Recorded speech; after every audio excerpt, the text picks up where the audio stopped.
Bem, pessoal, boa noite. Muito bom ter vocês de novo nesse mais um webinar da Inteligência 360, onde nós vamos aí conversar com o Roberto. O Roberto está trazendo uma apresentação especial aí para nós. E é um momento que a gente precisa de um novo chá. Eu brinco sempre com o chá, que é conhecimento, habilidades e atitudes. Ou seja, o que nos trouxe até aqui não garante o nosso futuro. Precisamos aí definitivamente de um novo olhar para lidar com a situação. Vocês já conhecem a Inteligência 360, a gente trabalha aí para apoiar as empresas para que elas sejam orientadas por dados, desde a estruturação da área de inteligência, passando por desenvolvimento das pessoas, e também com parceria aí com a Smart Cell, do ponto de vista de buscar a eficiência das empresas, olhando para sortimento, margem, enfim, para uma série de análises, e também programas de relacionamento.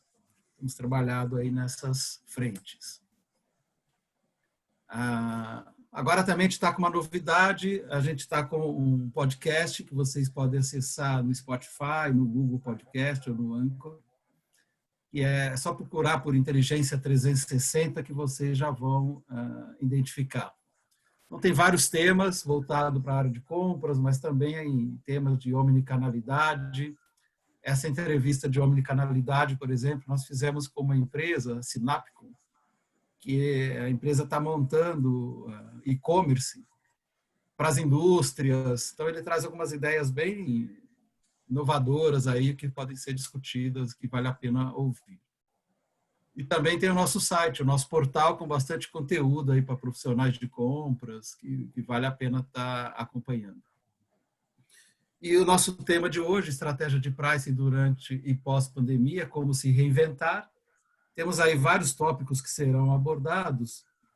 E o nosso convidado aqui de hoje é o Roberto. O Roberto é diretor de atendimento ao varejo e e-commerce da Nielsen Brasil. Ele é membro do Board Global do varejo da Nielsen. Ele está na Nielsen há 18 anos, com uma vasta experiência no varejo europeu e mais recentemente liderou a área de retail no Vietnã. Então, ele traz uma visão ampla do varejo, tanto de mercados desenvolvidos quanto de desenvolvimento. Ele também é professor, já atua com muitos eventos, já participou de muitos eventos internacionais e vai agora compartilhar com a gente essa visão. Roberto, muito bem-vindo. Muito obrigado, Olegário. É um prazer estar aqui com vocês e poder compartilhar. Você não comentou lá, mas esta semana estou de parabéns porque é meu segundo aniversário em Brasil. Já estou fazendo 2 anos, então espero que o português funcione bem. Depois de 2 anos já não tenho a justificativa de portunhol, já o português que funciona bem, mas eu vou tentar ir devagarzinho e não falar muito rápido para tentar facilitar o acompanhamento. Então, bom, vou compartilhar a tela para poder mostrar a vocês o material que eu trouxe. Está conseguindo acompanhar, Olegário? Sim, já apareceu na tela. E, pessoal, fique muito à vontade pelo chat ou pelo Q&A, que é perguntas e respostas, de já fazendo as perguntas que vocês terão. No fim do webinar, quando o Roberto acabar a apresentação dele, a gente vai abrir um espaço para perguntas e respostas. Então, fiquem muito à vontade. Roberto, a palavra está com você. Obrigado, Olegário. Então, vamos lá. A ideia de apresentação de hoje, quando bati papo com o Olegário para preparar, olhando no tópico do pricing e como o pricing é uma das estratégias principais de varejo, sempre foi, mas foi olhar qual está sendo o impacto do Covid e qual é o impacto da pandemia para os varejistas, tanto durante a pandemia como, sobretudo, na saída da crise, como o varejo vai ter que se reinventar e como o pricing vai jogar um papel fundamental lá. Então, o que eu vou mostrar para vocês é uma primeira parte, muito mais dando um contexto de por qué o preço é importante para varejo dentro de Brasil e qual está sendo o impacto do Covid e por que vai ser ainda mais importante. Vou tentar mostrar com os dados que a Nielsen trouxe do varejo brasileiro. A segunda parte é muito mais falar de qual é a recomendação da Nielsen do que teria que ser uma estratégia de preços efectiva para o varejista. Quais seriam os 3 principais passos que nós enxergamos que um varejo tem que pegar quando fala de pricing, de como desenhar os preços e como poderia alavancar essas estratégias desde o ponto de vista da utilização dos dados e da experiencia que a Nielsen ten traballando con varello. Entón, por que esta importancia do preço no contexto do varello brasileiro?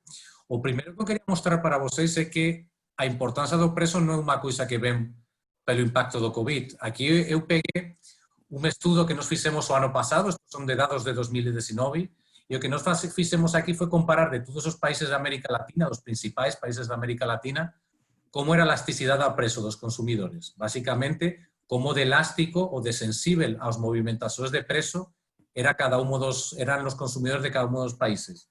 E a realidade é que o que nos ollamos é que Brasil era o segundo país de América Latina máis sensível ao preço, o brasileiro é elástico ao preço. Eu, desde que cheguei aquí a Brasil, escutei moito falar que o consumidor brasileiro é un consumidor que gosta moito das promoções, o varello brasileiro e o consumidor brasileiro é moito de ups and downs, e eu escutei moito falar que as políticas que temen outros países do mundo de everyday low price nunca funcionaron ben en Brasil, porque o brasileiro é moito sensível ás movimentações tanto de preço como das promoções que ten un impacto directo no preço.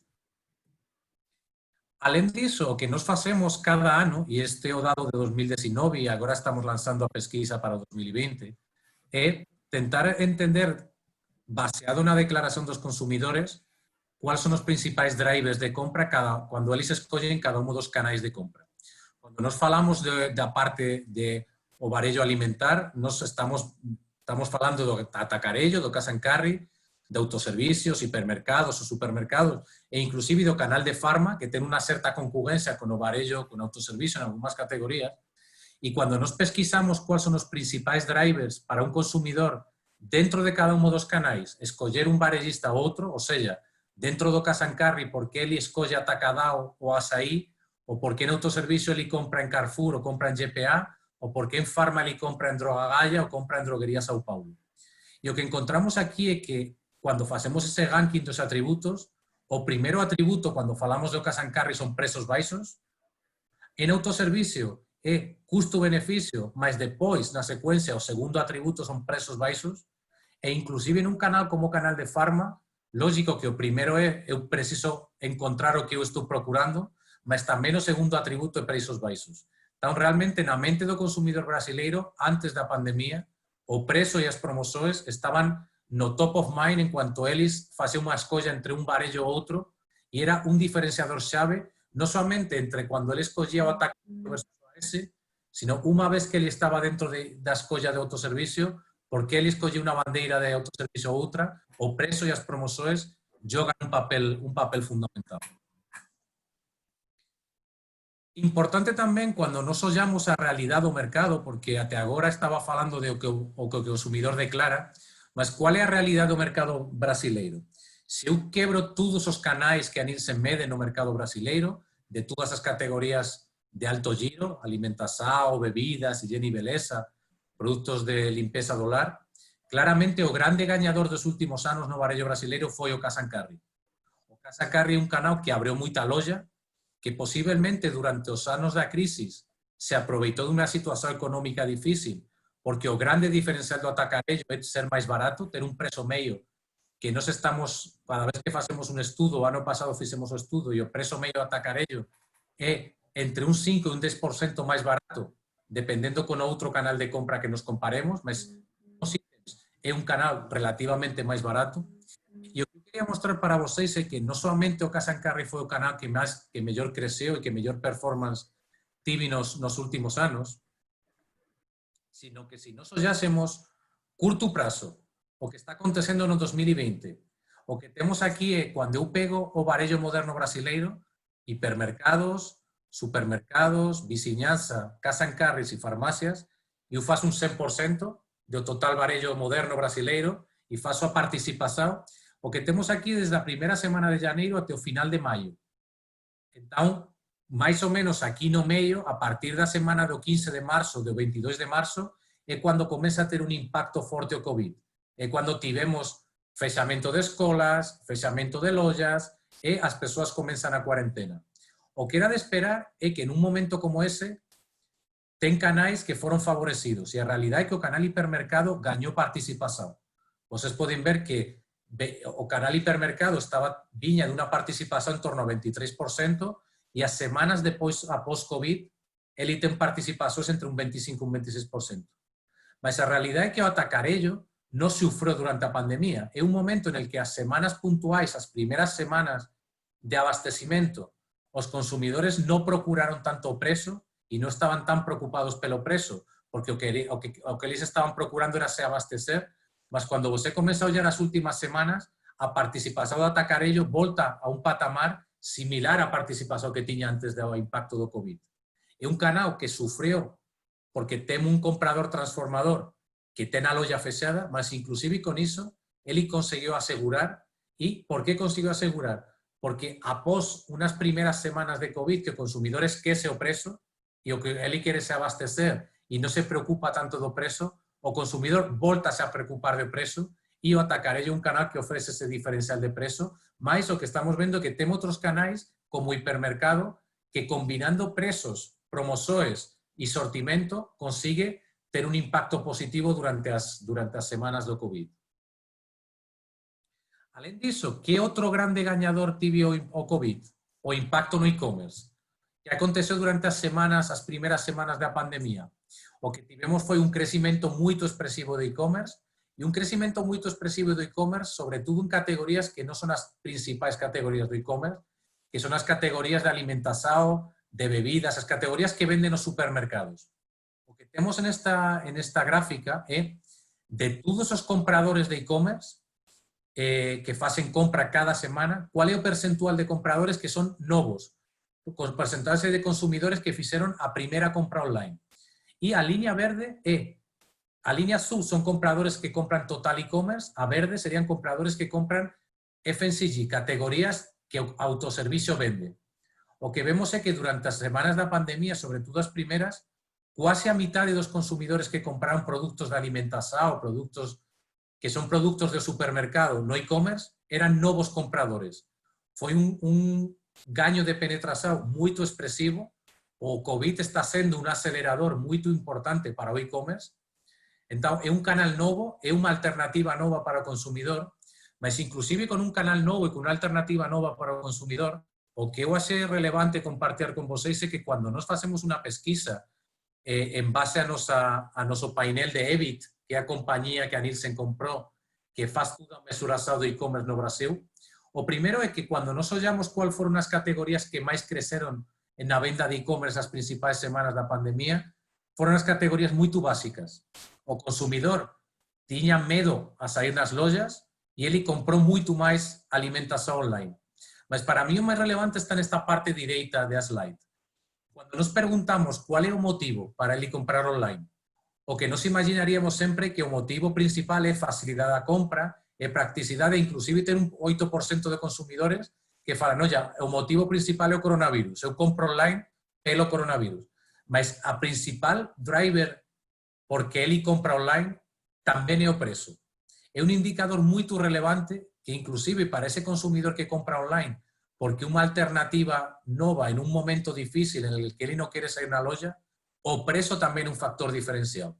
Entón, até agora, o preço sempre foi importante, o impacto do coronavirus tive algunhas semanas en que o consumidor dio menos importancia ao preço, mas volta a considerar o preço como un driver moito importante, inclusive dentro de un canal como e-commerce, un canal relativamente novo para a parte da alimentación, o preço é moito importante e ten que ser un factor que os varellistas ten que ter en consideración no momento deles lanzar online, porque cando você fala de preço online é unha combinación entre o preço unitario do produto máis o preço do frete.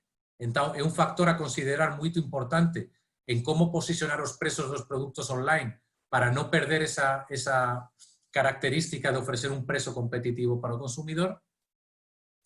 Entón, até aquí o que estábamos vendo é como de importante é o prezo e como de importante ficou o prezo e continuou sendo o prezo durante o impacto do COVID. Mas, sobre todo, o que é importante é e o que ven na frente. Qual vai ser a reacción dos consumidores no momento da saída da crisis. Nos na Nielsen o que estamos facendo é alavancando a información que nos temos nos máis de 100 países do mundo que nos operamos. Nos temos moita información de nosos compañeros na China, que eles já están voltando a normalidade, eles já están voltando a apertura das lojas, as persoas están na rúa. Na Europa tamén já está comenzando unha volta à normalidade, na España, na Italia, na Alemania, na França, no Portugal. Eles já están comenzando numa etapa máis avanzada que a que temos no Brasil. Baseado nisso, que nos desenvolvemos foi un framework en el que nos, de alguma maneira, imaginamos 3 escenarios que van a depender moito dos indicadores coyunturais, que vai ser medidas que o goberno vai tomar e a situación, sobre todo sanitaria, en cuanto a ocupación dos hospitais e número de infectados e número de mortos ao longo das semanas. E tamén va a mudar moito aquí en Brasil, dependendo de unhas regións ou outras. Mas, dependendo disso, que nos imaginamos é un escenario que nos llamamos anticipado, que será un escenario en el que ten unha volta relativamente rápida ás condições normais, entón, apertura de escolas, locais de traballo, restaurantes, lojas, en algún momento, nas próximas semanas, pensando final de junio, comezos de julio, e aí falamos de unha retomada e quasi unha volta rápida ao que sería a normalidade, un escenario que falamos algo máis postergado, que sería voltar a esa normalidade máis final do ano, a partir de setembro, outubro, novembro, nese último trimestre do ano, que aí é moito máis a reiniciar, e un escenario moito máis negativo, en el que, se tudo demora moito máis, é moito máis unha reinvención. É unha situación en que o país vai ter que se reinventar totalmente. Dependendo destos escenarios, vai ter unos ajustes no estilo de vida e unas mudanzas moito grandes no consumo. O que nos imaginamos é Brasil un poquinho no medio destas dúas escenarios, retomada e reiniciada, dependendo das regións dentro de Brasil, dependendo das cidades e, de alguma maneira, con moita expectativa do que va a acontecer nas próximas semanas, en las que já estamos comenzando a ver esa apertura gradual do comercio en algunhas das principais cidades. Mas, qual vai ser o impacto para Varello nestas situações? O primeiro é que nos imaginamos 2 grandes grupos de consumidores. Un primeiro grupo que é o que nos chamamos consumidores protegidos, que vai ser consumidores que eles siguen con o emprego, siguen tendo o mesmo salario, eles van a ser impactados por un tema sobre todo relacionado con a confianza, unha situación económica pior no país, comentaba con Olegario agora no começo, unas expectativas do Banco Central de unha queda do PIB de 6, 7, 8% cada semana é un ponto pior. Entón, inclusive para persoas que mantense un emprego, que mantén súa situación económica, vai ter unha crisis de confianza. E eles posiblemente van a intentar economizar y van a tomar medidas de poupar en algunos productos por esa crisis de confianza. Pero en otro lado, que vamos a tener son los que nos llamamos consumidores restringidos. Ahí ya no es tanto un consumidor que tenga una crisis de confianza, hay una crisis real financiera. Es un cara que perde o emprego, que tiene que fecharse un negocio, que tiene una lojinha pequeña y no consigue mantener. Y ahí sí que va a ser una situación mucho más difícil, va a tener un volumen grande de población que vai depender das ayudas do goberno, e aquí tamén as medidas políticas van a ter un factor moito importante en cuál vai ser o percentual que vamos a ter de protegidos ou restringidos e como estos restringidos van a poder facer escollas e acompañar, mas a realidade é que, independentemente do volumen ou do percentual de consumidores protegidos e restringidos, que van a ter algunhas diferencias importantes, o que nos enxergamos é que para os dois, en maior ou menor medida, vai ter unha dinámica nova en cuanto a regeneración do consumo. Vai ter claramente unha mudanza en a importancia das cestas, porque vai ter claramente unha importancia maior en os produtos básicos, en os produtos esenciais, sobre todo para esos consumidores restringidos. Claramente vai ter unos mecanismos de precio que van a ter que ser reavaliados, tanto por industria como por Varello, porque vai ter que se adaptar a esta nova situación, e agora vamos a entrar un pouco máis en detalle. Vai ter claramente unos beneficios do produto e unos atributos dos varellistas que van a ter que ser repriorizados, e os consumidores van a valorizar coisas que non valorizaban tanto no pasado. Por exemplo, seguranza, limpeza das lojas vai ser un atributo ben diferenciado a la hora do consumidor escoller unha loja ou outra. Tudo que ten que ver con producto local e con accións locais vai ter un impacto moito grande. Nós já temos experiencias de nosos compañeros na Europa, na China, de como tudo que ten que ver con producto local está tendo un desenvolvimento moito grande. Claramente os consumidores están tentando de alguna manera contribuir y ayudando a comunidad que eles estén máis perto. Entón, isto é un diferencial tanto para varejo como para a industria na hora de diseñar súas campañas de marketing, sus ações promocionais e que produtos desenvolver máis. E depois o que vai ter claramente un posicionamento diferente das marcas, eles van a ter que se adaptar os nosos clientes de industria, e unha transformación digital que já estaba acontecendo, mas que, como falábamos antes, vai se acelerar. Claramente vai ter unha aceleración. Então, qual vai ser o impacto, sobretudo, en tudo que ten que ver con preços? Esa presión da renda, sobretudo vai ter con esos consumidores restringidos, mas tamén con esos consumidores que non están tan impactados. O que va a facer é, para categorías que non sellan totalmente esenciais, claramente o que vamos a ter que facer é ter un prezo competitivo, porque un prezo competitivo pode significar manter esa categoría na cesta do consumidor ou sair da cesta do consumidor. Aí vai ser moito importante ter ofrecer, sendo varejista, esos entry price, esos prezos, ese sortimento de entrada de gama que permita ao consumidor en certas categorías que non son esenciais poder comprar esos produtos e non ter que tomar a escolla de tirar ese produto da cesta da compra. Depois, para produtos moito máis esenciais, esos produtos máis básicos, unha oportunidade importante pode ser todo o desenvolvimento dos formatos grandes. Ter unha maneira de economizar ao consumidor ofrecendo packaging maiores, que pode ser unha alternativa, sobre todo en esas categorías de prezo máis baixo. Depois, claramente, en esa opción de ofrecer esa entrada de gama en esas categorías non tan esenciais, as marcas de baixo prezo van a ser importantes, ofrecer un sortimento que permita unha entrada de prezo máis barato. E as marcas propias poden xogar un papel importante para os varejistas, sendo esa entrada de gama. Eu acho que a marca propia, nos fixemos já un estudo con os dados de marzo e abril, estamos agora acompañando o fechamento de maio. As marcas propias creceron en Brasil en marzo e en abril máis que o que creceron as marcas de fabricante, as marcas de industria. E isto non estaba acontecendo no começo de ano. Claramente, en unha situación en que os consumidores van a ter que economizar, pode ser unha oportunidade interesante o tema das marcas propias. E, finalmente, combinar todo isto con unha eficiencia promocional. É moito importante definir unhas promocións que sean atractivas en esta situación, en este momento para o consumidor. Entón, en esta situación, en este escenario desafiador en el que os consumidores van a ter que se adaptar e o varejista vai ter que se adaptar, por que a precificación correcta é fundamental? Como nos imaginamos? O primeiro, ten que ter unha asertividade nos movimentos de prezo, é aínda máis importante que nunca.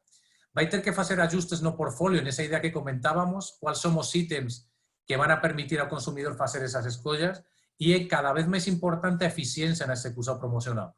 Non é facer máis promoções, é como facer esas promoções máis eficientes sin ter un investimento moito maior do lado varejista e si conseguindo un retorno moito máis importante no punto de vista do consumidor. Entón, entrando no detalle máis práctico, qual é a nosa recomendación? Qual serían as 3 ações principais que nos enxergamos con os varejistas?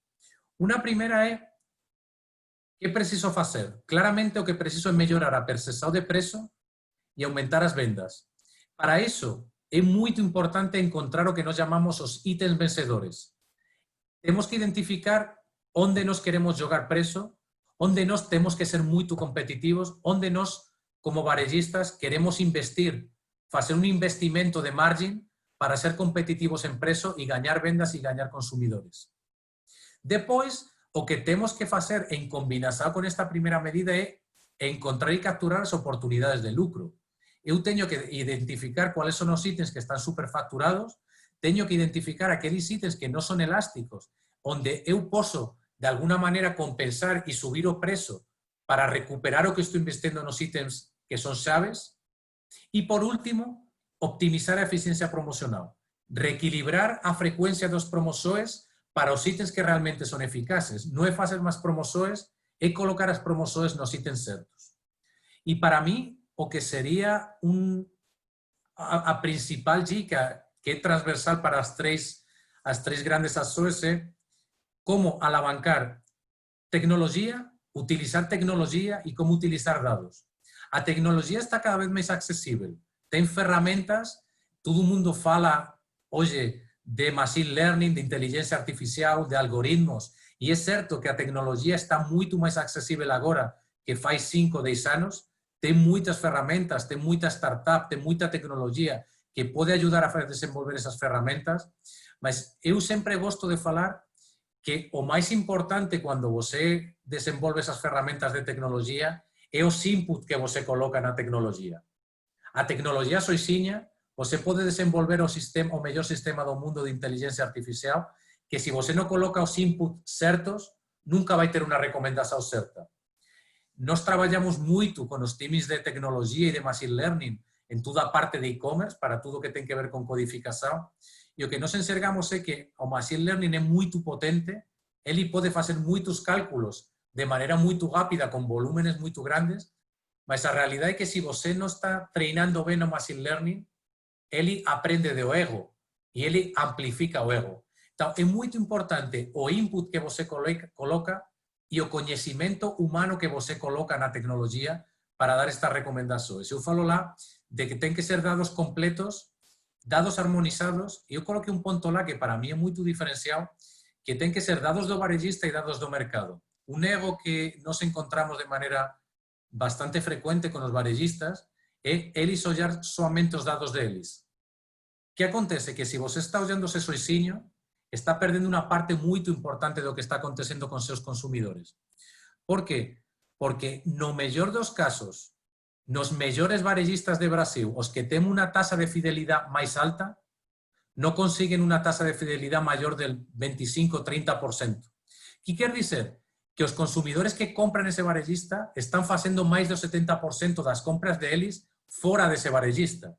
Se você non olla eso que está acontecendo fora de você, con seus consumidores e con os consumidores que non compran en você, você está perdendo unha parte moito importante do análisis. Entón, para mí, por eso é tan importante a combinación da tecnología con os dados e como esos dados ten que ser completos. Non ollese somente você, sino ten que ollar o que está acontecendo no mercado. Entón, por de alguma maneira entrar en cada un dos pontos e dar esas recomendacións, o máis importante aquí é o concepto de elasticidade. Até quanto eu posso incrementar o preço para non ter un impacto no volumen. Vamos a ter ítems moito elásticos, tanto ao preço como á promoción, que quer dizer que se aumento o preço, vou ter unha queda en vendas máis que proporcional, mas tamén vamos a ter ítems inelásticos. Son ítems que eu posso incrementar o preço e o impacto en vendas va a ser mínimo. O que é moito importante identificar iso non somente para mí, sino tamén para o mercado, para capturar non somente meus inputs, sino tamén os dos consumidores que están comprando fora de miñas lojas. E baseado neste concepto de elasticidade, qual sería a primeira ação que nos deberíamos tomar?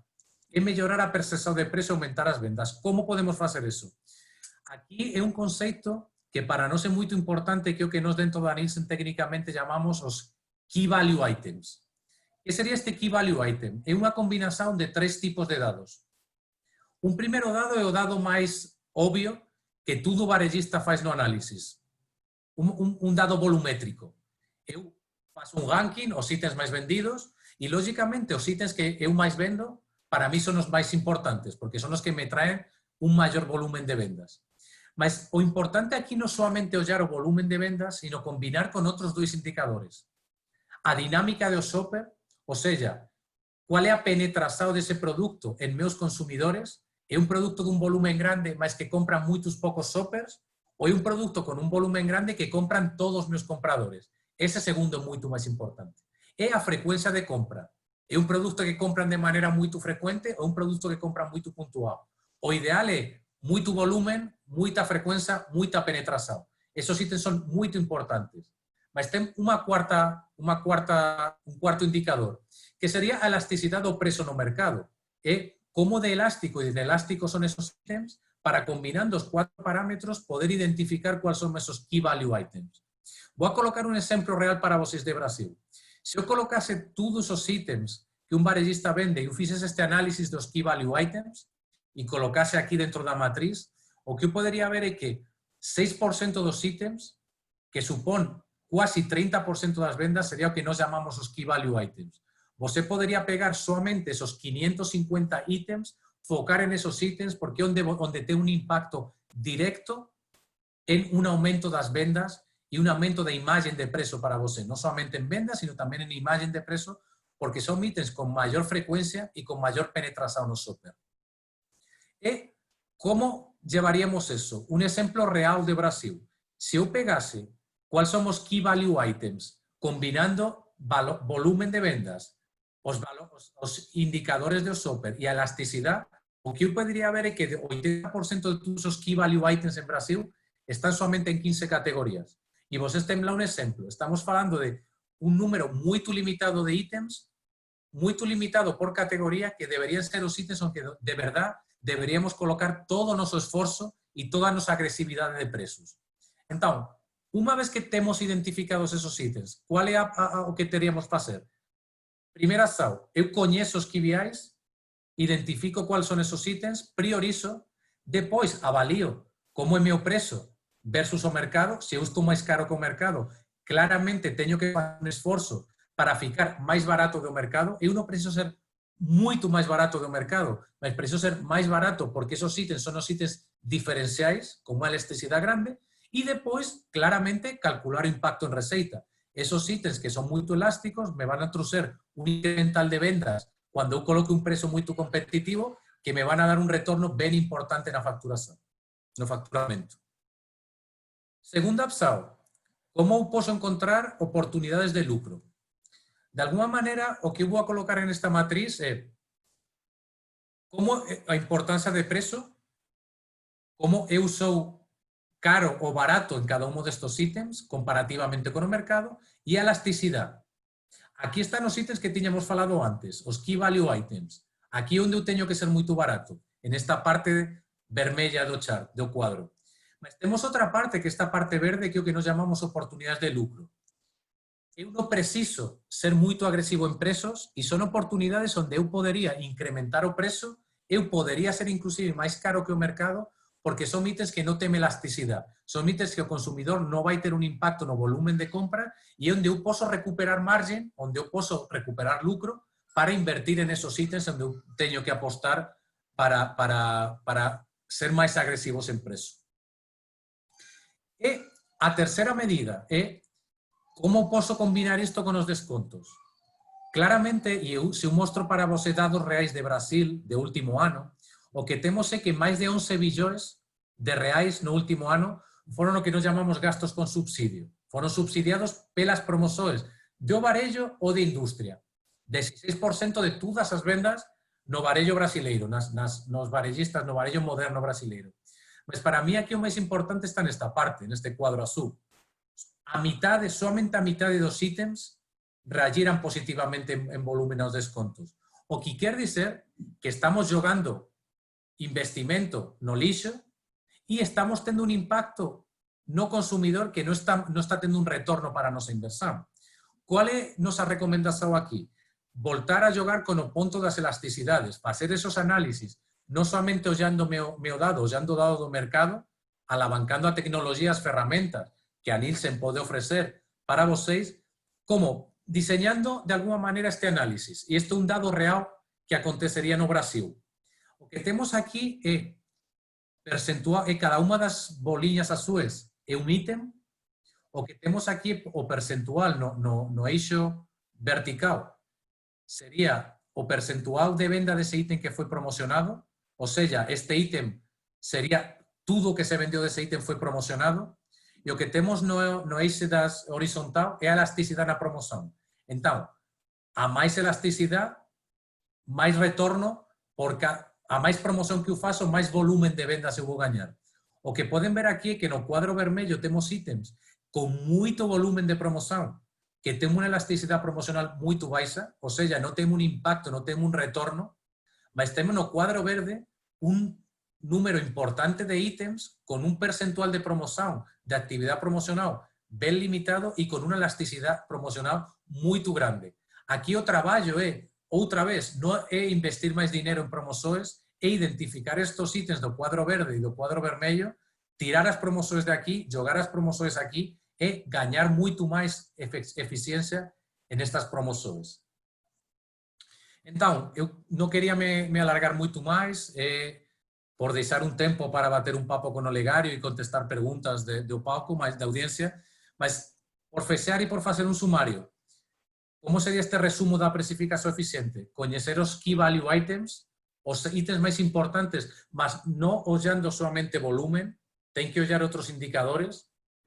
Depois, aumentar o preço dos itens menos sensíveis, porque é onde você pode obter lucro para financiar o desconto en preço e as promoções nos key value items e focar e balancear os esforços promocionais com os itens que melhor respondem à promoção. Então, como nos podemos ajudar? Com tecnologia, temos as ferramentas, temos informação pronta, mas sobretudo com o dado certo. Tem que ser dados completos, tem que ser dados harmonizados do varejista e do mercado, tem que ser un dado que faça sentido con a área onde o varejo opera e con todo eso construir todo este análisis en el que podamos ayudar a vocês en este sentido. Então, até aquí o que eu tiña para compartilhar, tem lá, se vocês queren escanear alguno dos QR, dos códigos QR con informacións de Nielsen do COVID, con o podcast, eu vou a compartilhar a presentación, sí, o Olegário me estaba aquí preguntando en paralelo, então vamos a compartilhar a presentación para as persoas que asistiron na webinar. E agora máis fico super a vontade de bater un papo, de compartilhar con vocês máis ideas e de tentar responder algumas das questões que podan estar lá. Excelente, Roberto. Você trouxe aí muitas ideias, muito conhecimento para compartilhar conosco. O Fagner fez com a gente um comentário aqui importante, que é esse nível de competitividade que vai ficar mais intenso. Ele está dizendo que na região que ele atua, ele não falou qual aqui, mas que o governo está disponibilizando um site de pesquisa de preço. E os clientes são atualizados a cada hora de qual seria como é que esses preços estão competindo. Ele pergunta assim, como que o varejo deve agir nesse ambiente? Né? Está lá no sul da Bahia, o Fagner do Rondelli.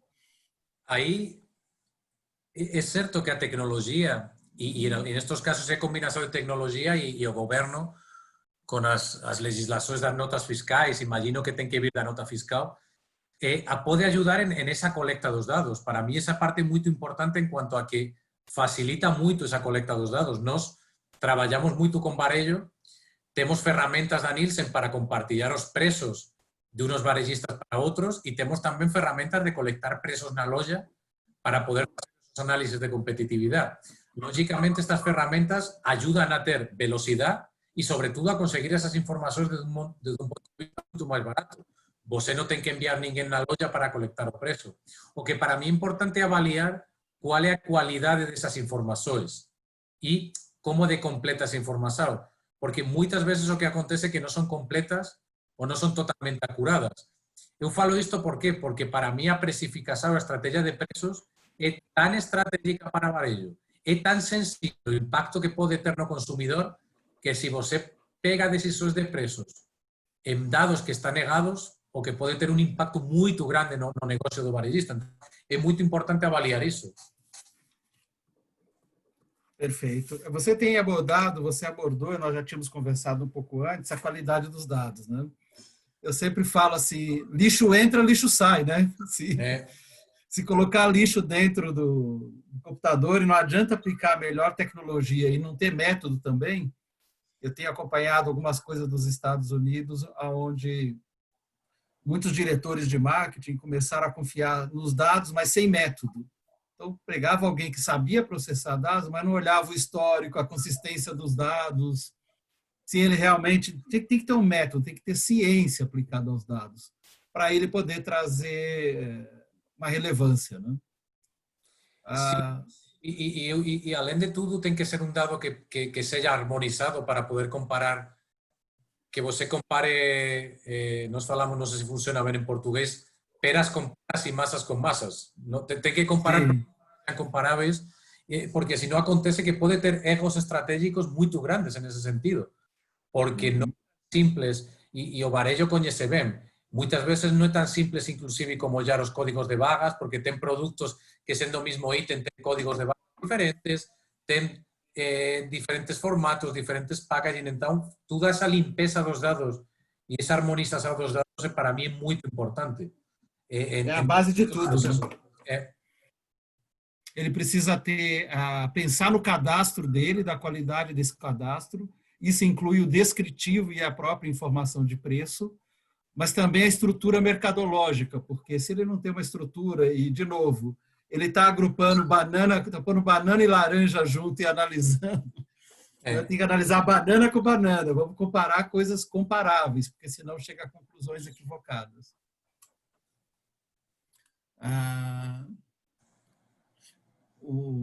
A Paula está fazendo aqui uma pergunta para nós. Assim, quando você, Roberto, sinalizou de ações locais, além de introdução de produtos regionais no mix, pode ser que as campanhas de cunho nacional diminuam e a estratégia de preço diferente por região se torne a melhor opção? Então, eu acho que na parte de ações locais, claramente vai muito com o tema dos produtos regionais. Eu acho que não é uma novidade, não é uma coisa nova. Eu, desde que cheguei ao Brasil, me falaram que o grande desafio do varejista que opera a nível nacional é como enxergar essas diferenças regionais e como ter um sortimento bem acurado de maneira regional. E que o grande diferencial dos varejistas regionais é o conhecimento do consumidor local e inclusive a negociação com os produtores e as indústrias locais. Isso eu acho que o único que vai acontecer é que vai ainda se reforçar mais. Então, sim, eu acho que pode ser que essas campanhas de cunho nacional vai diminuir e vai ser muito mais foco local, regional, e as estratégias de preço vai ter que mudar também, com certeza. Para mim, é bem difícil imaginar um preço nacional ao longo do Brasil, inclusive em uma região dentro do Brasil. Eu fiz análises com varejistas parceiros nossos, e inclusive você faz análisis dentro do estado de São Paulo, e tem umas diferenças de preço e de sortimento, inclusive dentro do estado de São Paulo, quando você vai ao litoral, ao interior, que é muito diferente. Então, claramente vai ter que ter essas diferenciações. É o que a gente tem visto, inclusive, quando a gente fala em local, é o varejista pensar em cada loja na comunidade que está em torno, porque essa comunidade que está na área de influência da loja, ela pode ter características diferentes, inclusive, né, Roberto? Para definir que sortimento que eu coloco e como eu trabalho. Uma coisa que você falou que é importante, isso não é novo, né? Na realidade, o que nós tivemos aí com a pandemia foi acelerar coisas ou intensificar coisas que já aconteciam. Claro que a gente tem o medo, tem a incerteza e tem a questão da higiene que se destacou, a compra online, mas na realidade foi um acelerador aí de mudanças que intensificou o que era online. Enfim, a Ebit mede isso aí muito bem, né? Que agora é uma companhia da Nielsen. Roberto, você falou de marca própria, né? Tema extremamente importante. Isso foi tema do meu mestrado acadêmico, usando dados da Nielsen, inclusive. E eu analisei tanto preço, distribuição e ação promocional, e a gente via que também as ações precisam ser bem segmentadas, né? Porque tem que ter marca própria de qualidade e ter uma consistência nessa execução, né? O Brasil, ele não alavanca a marca própria pelos estudos que eu fiz, comparando com a Europa e Estados Unidos, porque, infelizmente, a gente associa também um preço baixo a baixa qualidade. Estou generalizando, não é todo mundo que atua desse jeito, mas a gente vê isto. E isso, claro que tem um impacto. Nós estamos falando de ter um preço de entrada, mas ter produto aí de qualidade, né? É um tema que eu tive muita conversa desde que eu cheguei ao Brasil, porque eu que sou da Espanha é um país onde a marca própria tem um desenvolvimento gigantesco. Estamos falando que 40% de tudo que se vende no varejo en España, 4 de cada 10 euros son marca propia. O que quer dizer que son 6 de cada 10 ítems no carrinho son marca propia. Então, imagina o desenvolvimento lá. E um ponto que eu toquei muito desde que cheguei ao Brasil, eu escutei um pouco a linha que você falou, que possivelmente no passado foi um tema de consistência, foi um tema também um ego dos próprios varejistas, de não ter cuidado a qualidade do produto y no ter mostrado que no tengo una correlación entre, no tiene que ser precio barato y mala calidad y una calidad y poca calidad, tiene que tener una boa calidad mínima, una boa calidad con un precio competitivo. Mas o que eu enxergo é que nos últimos, pelo menos nos 2 anos que estou aqui en Brasil, tem un desenvolvimento grande da marca propia, tem players tanto globais, nacionais, como players regionais que están facendo un traballo muito bom con a marca propia. Tem canal que para mí está haciendo cosas muy legais con una marca propia, como un canal de Pharma, ainda con una participación pequeña, mas que está dando un crecimiento súper expresivo os sitios de marca propia en un canal como el canal de farmacia. Y yo acho que ahora puede ser un grande momento de aceleración da marca propia.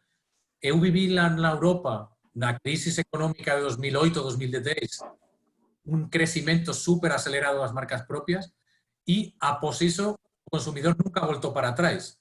Cuando ele probou a marca propia e probou unha boa marca propia de cualidade, ele non voltou para atrás e agora pode ser unha boa oportunidade aquí en Brasil en un momento en el que va a tener una situación económica difícil, alabancar eso con una alternativa de precio barato, de value for money, porque yo siempre falo que precio barato isolado no faz sentido. Tiene que ser una boa cualidade-preço. Tiene que ser un buen precio para un producto suficientemente bom. Si es solamente precio, mas o producto no cumple as expectativas do consumidor, no va a funcionar. Perfeito. O Milton está perguntando para nós aqui se podemos considerar que o terceiro trimestre como o mais difícil com alto nível de desemprego. Então, eu gostaria muito ter a bola de cristal e poder saber. E não sei, eu acho que vai depender muito também, no curtíssimo prazo, de como as medidas de apertura que estamos tendo agora, esta semana que ven, os próximos días en algunas das cidades, cuál vai ser o impacto na curva dos contagios e demais, porque vai depender muito se eso vai ser unha apertura que já vai continuar e vai continuarse abrindo, ou vai ter en algún momento que dar un paso para atrás e vai ter que volver a ter un certo fechamento ou unha cuarentena de novo, porque eso podería impactar moito. Na teoría, o terceiro trimestre poderia ser o pior e já começando com uma recuperação no final do ano. Mas vai depender muito de quanto demore a volta real à normalidade ou a essa nova normalidade. Eu aprendi muito, Roberto. Tem um cliente que é o Rondelli, lá no sul da Bahia, e aonde estão localizadas as lojas. Claro que as lojas que estão na região de mais turismo têm mais desafio, mas lojas que estão mais próximas do ano do agronegócio pode ter um desempenho melhor. Quer dizer, a gente não consegue... Quando a gente olha para o Brasil, para essa diversidade aí regional, né, para essa riqueza cultural que nós temos, e diferentes negócios, cada região vai ter o seu impacto. Eu entendo que cada varejista vai ter que ver as características da indústria, desse agronegócio, da área de serviços, para ver como que isso vai impactar com maior ou menor intensidade em cada região, né? Claro que, Milton, a chance de ter um maior impacto no terceiro trimestre, quando você falou, mas lembre-se também que a gente já tem aí a ajuda do governo, com R$600 lá que está sendo ampliado, antecipação de FGTS, tem várias atividades aí. O Roberto, o Antônio Santana está nos perguntando aqui, com relação às estratégias de preço, na sua opinião, qual país ou mercado hoje melhor trabalha as estratégias de preço e quanto isto pode impactar a rentabilidade do varejo?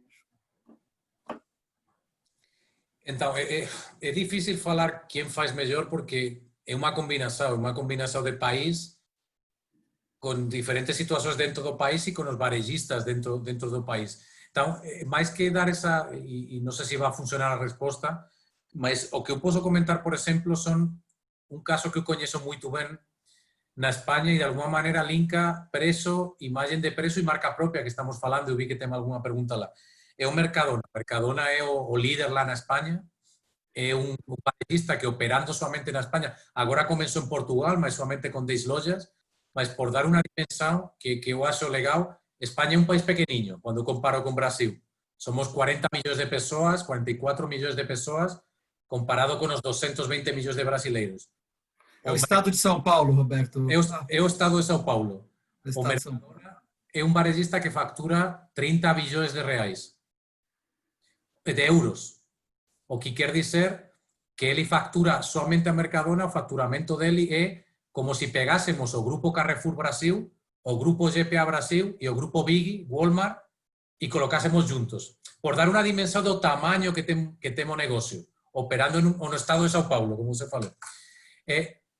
Que é o que esos caras fazem muito bem. Uma combinação de uma marca própria muito boa, muito boa e muito reconhecida pelo consumidor. E depois, um sortimento que tenta ser muito diferenciado para, mais que ser o mais barato, ter uma imagem de preço de mais barato.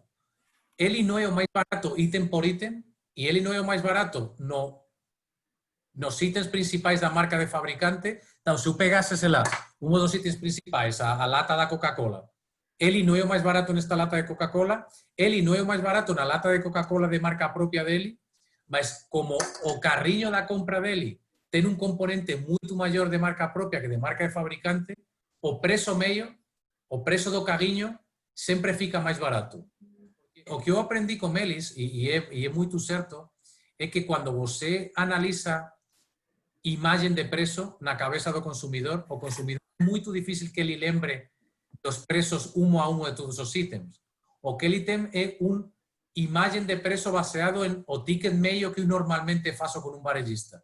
Então, o que ele conseguiu muito bem é se diferenciar em ter um ticket meio, um preço meio mais barato, com muita alavanca de marca própria, com itens diferenciados que não dão para comparar, itens exclusivos ou formatos exclusivos.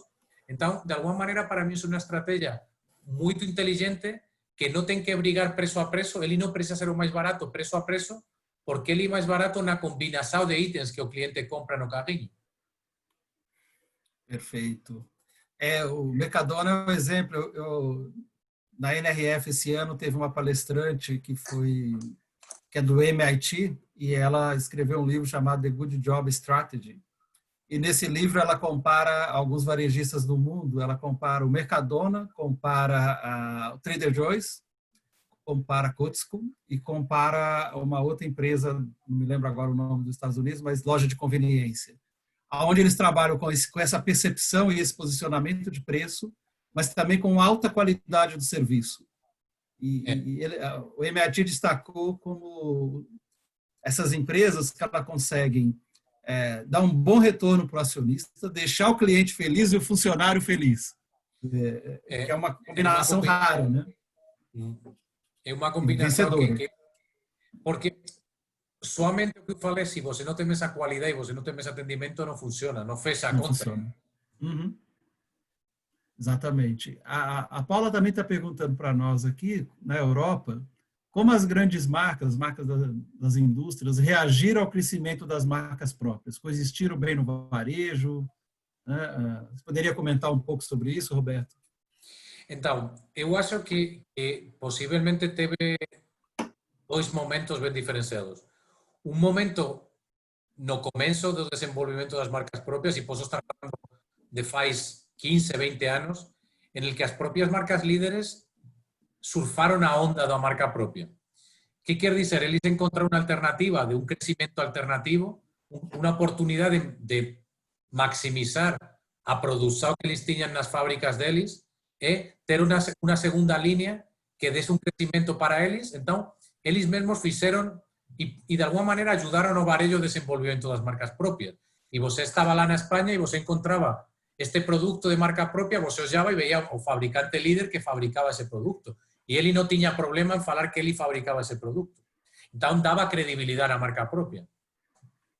Eso foi un primer estallo. Que aconteceu? Que cando eu sempre falo que un patamar de participación da marca propia entre un 10, un 15, un 20%, un 25%, pode llegar a ser até saudável porque dá esa alternativa ao consumidor de ter un preço de entrada de gama e un diferencial para o varellista para tentar ter ese gaño, esa diferenciación con outros varellistas, mas cando a participación comeza a ser 30, 35, 40, 45%, e ten categorías lá que son 70, 75% da participación da marca propia, a industria comeza a sofrer moito.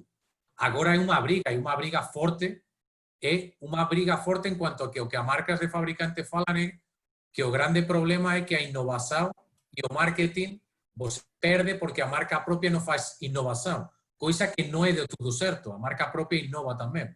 Então, eu acho que agora mesmo na Europa já non é unha coexistencia tan positiva porque já temos unha amenaza moito forte. Estamos falando que ten mercados que, como na España, como na Suiza, como na Inglaterra, en el que a participación da marca propia é já tan grande que a industria se sente moito amenazada nesse sentido.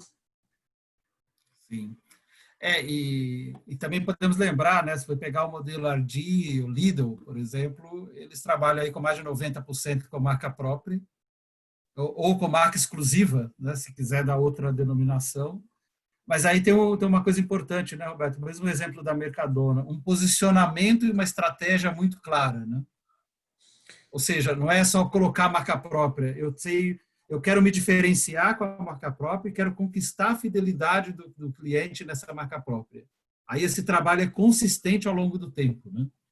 E aí é um trabalho que vem de um investimento gigantesco, porque eu conheço a eles, trabalhei muito com eles, em inovação, em conhecimento do consumidor, em investigação das necessidades do consumidor para alavancar a melhor marca própria. Nós na Nielsen fazemos um estudo cada ano que este Supertrends, eu mostrei alguma informação durante a apresentação, mas nesse Supertrends nós fazemos uma pergunta que é, comparando as marcas próprias dos varejistas, como você colocaria essa marca própria comparativa com a marca líder de indústria?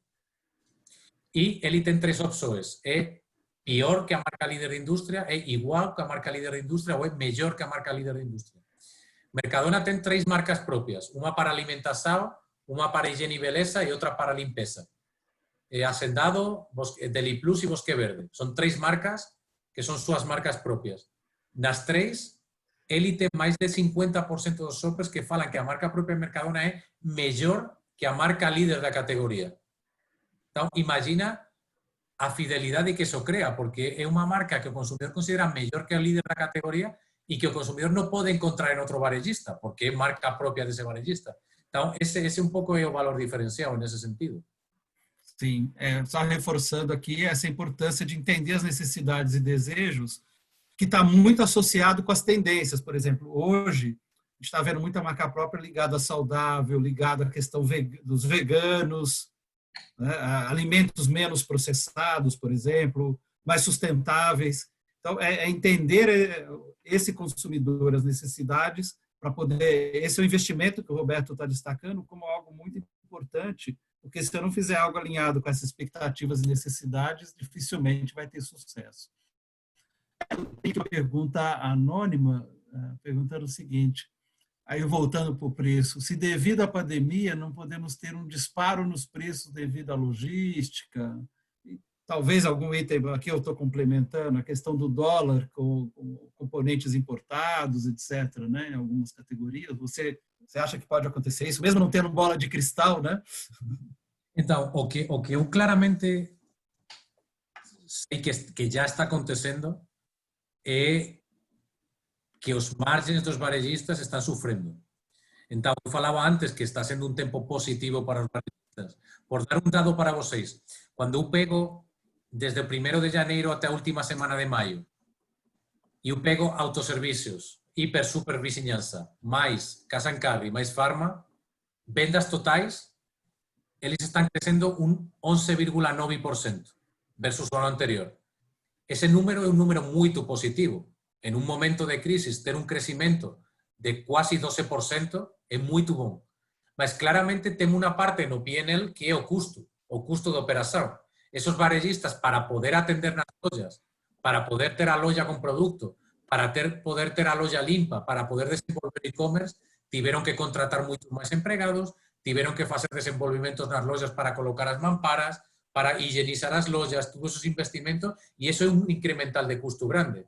Então, o que eu imagino é ter um balanço grande em como eu tenho que absorver isso, junto com o incremento de vendas, para tentar não refletir, impactar no preço que chega ao consumidor. Por quê? Porque como nós olhamos, o consumidor sí que vai estar muito impactado e ele vai olhar muito mais no olho o preço. Então, se ele repassa essa subida para o consumidor directamente, temos um risco muito grande de perder essa competitividade e perder ao consumidor. Então, imagino que todos vão ter que jogar com o incremento de preços, de custos e o incremento de vendas e ver como podem balançar isso para não repassar o preço ao consumidor. Perfeito. O Roberto falou em P&L e traduzindo aí para nós, varejistas, nós estamos falando do demonstrativo de resultado de exercício, né? Quando eu ponho ali as minhas vendas brutas e vou decompondo os custos até chegar na última linha, que é o lucro ali que eu vou ter. O Norton está perguntando para nós aqui quanto a imagem institucional de uma rede deverá influenciar na compra do consumidor? Só valerá preço e serviço? Enfim, como é que você vê isso? Bom, primeiro mandar um abraço a Norton, que é outro grande amigo. É uma muito boa pergunta, Norton. Eu acho que vai ser uma combinação e que não vai funcionar uma coisa sem a outra. O que nós estamos vendo em todos esses estudos que fazemos e todos os análises, tanto fora como aqui, é que toda essa parte da imagem corporativa, da imagem da empresa, de como a empresa cuida do produto local, cuida do consumidor, cuida das empresas na área que ele trabalha, é muito importante. Mas o preço também vai ser importante. Então, do mesmo jeito que somente com a imagem corporativa não vai ser suficiente se você tem um preço muito alto, porque o consumidor não vai aceitar esse preço alto, não vai poder pagar. Também não vai valer somente com ser um preço barato e uma boa promoção se você tem uma imagem ruim. Então, para mim, tem que ser uma coisa como a outra e não vai dar para separar as duas. Tem que ter bom preço e boa promoção e, ao mesmo tempo, tem que ter um cuidado da imagem corporativa da marca. Perfeito. Roberto, eu vou colocar um último tema aqui só para você voltar nele, que eu considero importante, está ligado à questão do preço. Vou voltar de novo lá no mestrado, que a gente chegou numa metáfora que, quando os varejistas estão fazendo promoção hoje, varejistas e indústrias, né, estão fazendo promoção, a gente falou que eles estavam enxugando o gelo. Isso a gente usou um modelo matemático e era isso, quer dizer, era entregar só o resultado do mês e, com certeza, considerando a complexidade da operação, quando a gente fala de uma promoção, isso poderia até ter impacto negativo, né? De alguma forma, você trouxe isso para nós aqui, quando você justamente falou que só metade das promoções apresentam resultado, não é isso? Sim, falando de incremental em volumen e emita dos itens promocionados, mas sim, basicamente, se eu me lembro bem, era 54% dos itens que tiveram promoção tiveram um retorno em volumen, um incremento em volumen. O que quer dizer que promoção que joga no lixo, que não teve um impacto, sino que é uma venda que teria acontecido igualmente. Então, é muito importante, eu falo muito com o varejista, não é exatamente a mesma frase, mas de alguma maneira, como tem que fazer as promoções certas para o consumidor certo. Todos os varejistas, todos, falam de como eles utilizam a informação dos consumidores para personalizar, e nós falamos muito de personalização, escutamos muito falar de personalização, mas eu sigo recebendo, eu compartilho minha informação com todos os varejistas, porque eu entro em todos os programas de fidelidade, é um tema de eu quero testar, eu quero provar para quando eu falo com os varejistas. Então, eu me cadastro em todos os programas, eu tento visitar todos os varejistas, eu recebo muita promoção de produtos que eu, em 2 anos em Brasil, nunca comprei e não vou comprar.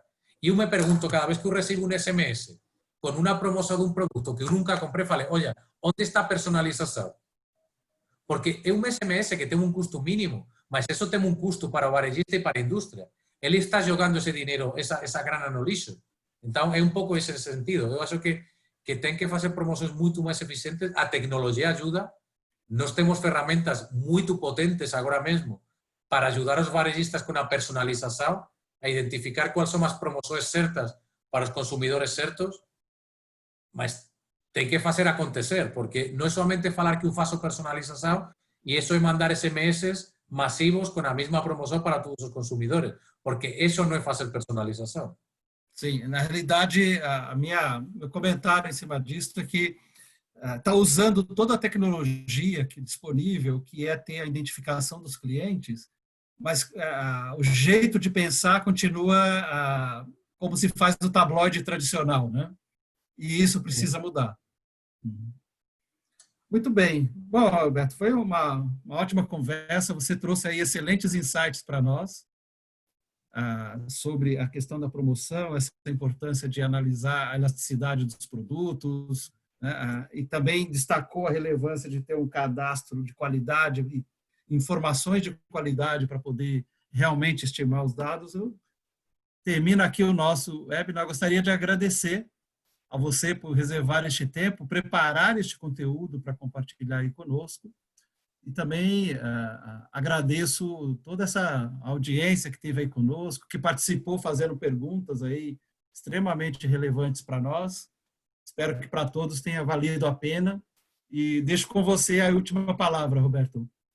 Bom, somente agradecer o Olegario o convite, un placer como sempre compartir con você un tempiño e agradecer ao pessoal que lanzou as perguntas.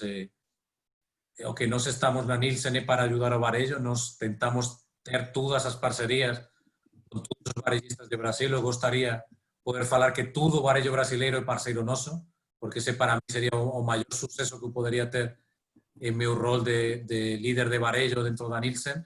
Então, todo o varejo que já trabalha conosco pode nos contactar para aprofundar en como nos podemos ayudar a eles. Todo o varejo que non traballa ainda conosco, que nos contacte tamén. Tenme o LinkedIn, tenme os contactos, podeme contactar vía o Olegario, vía o LinkedIn, ou como vocês a ser máis simples, porque estamos lá para ayudar ao varejo. Noso papel aquí é tentar ayudar ao varejo para desenvolver e para ter o mellor performance posible. Então, muito obrigado e un prazer estar con vocês neste tempo. Obrigado, Roberto. Boa noite, pessoal. Bom descanso. Até a próxima.